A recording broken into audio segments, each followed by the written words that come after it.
И поел Цезарят, реформатор на Рим, Гай Аврелий Диоклициан, през необятните си земи на изток. Прекосил Илирик, навлязъл в земите на Тракия, а хрониките разказват как през 293 година стигнал до големия завой на прелестната Тонзус. Там вече стоял от хилядолетия тракийския град Кабиле, някогашната резиденция на тракийските царе Спарток и Скосток, превърнал се в един от важните за империята военни центрове в сърцето на Тракия. И харесал мястото Диоклициан и положил тук основите на още един град, нов, и го нарекал Диосполис. Градът, който Диоклициан кръстил на името на боговете, наричан отсетне Дамполис, Дъбилин, Ямполис и Ямбол, вече 1700 години, по-стари от самата България, стои на своето посочено от императора място, верен на девиза си и да от древността отивам в бъдещето. През тези 17 века през него са минали и са оставили частица от своите традиции и култура десетки племена и народи от двата континента. И от това епично кръстосване на култури се е родил неговия самобитен дух.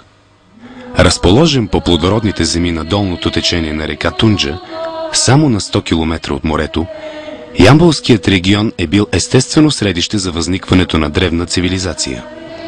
Още в 5-то хилядолетие преди Христа тук съществуват над 300 поселения на земеделци и скотовъдци с богата духовна и материална култура. Изправени на кръстопът между изтока и запада, между егейския свят и варварския север, местните тракийски племена изявяват своята военна и икономическа мощ и през 5 век преди Христа създават Одриската държава. Край Зайчи връх се издига тракийския град Кабиле, превърнал се в един от най-големите военно-политически, икономически и религиозни центрове в древна Тракия. Днес следите на Кабиле са световно известен национален и архитектурен резерват. Тук е съхранена с научна мисъл и артистична достоверност паметта за живелите в него траки, елини, римляни, готи, авари.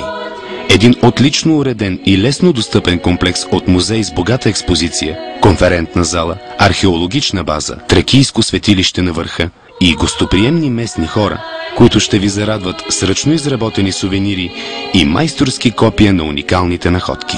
Намерените великолепни образци, свидетели на мъдростта на миналите поколения, могат да бъдат разгледани в залите на Исторически музей Ямбол.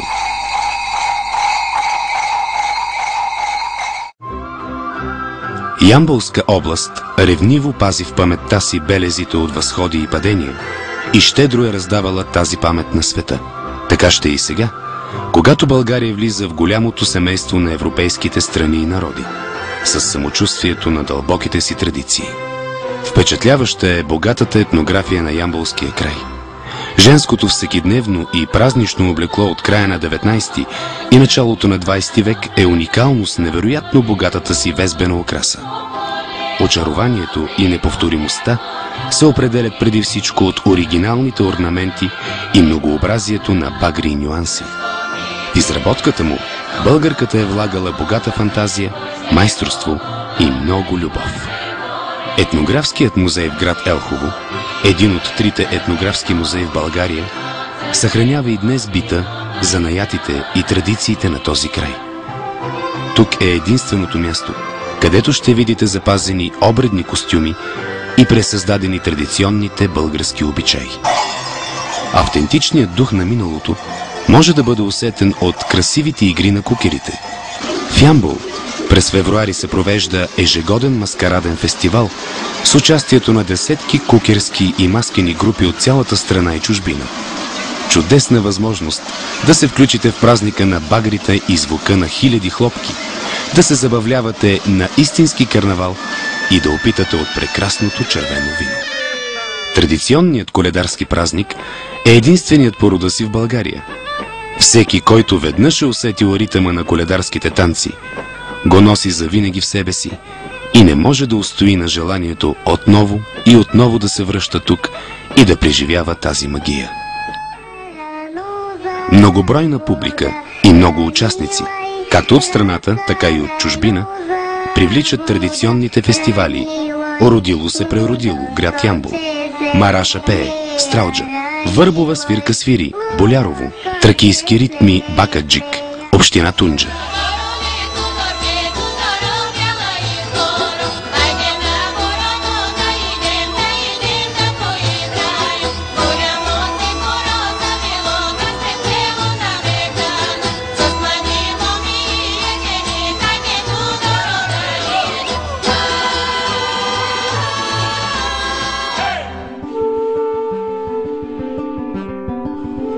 Река Тунджа предлага възможности за преминаване с лодка по средното течение сред богата лонгозна растителност и красива природа. Уникален по своята живописност е Сремският пролом, където реката разделя Странджа и Сакар планина. 5 екопатеки от невероятния завой до Даркая по поречието на Тунджа, оборудвани с плавателни съдови екипировка, очакват любителите на природата и екстремните спускания в бързи води. Богатството на растителния и животинския свят в областта са предпоставка за развитие на екологичен и ловен туризъм. Уникални са природните дадености в резерватите Ормана, Балабана, Горна и Долна Топчия. Тук любителите могат да си организират истински фотолов.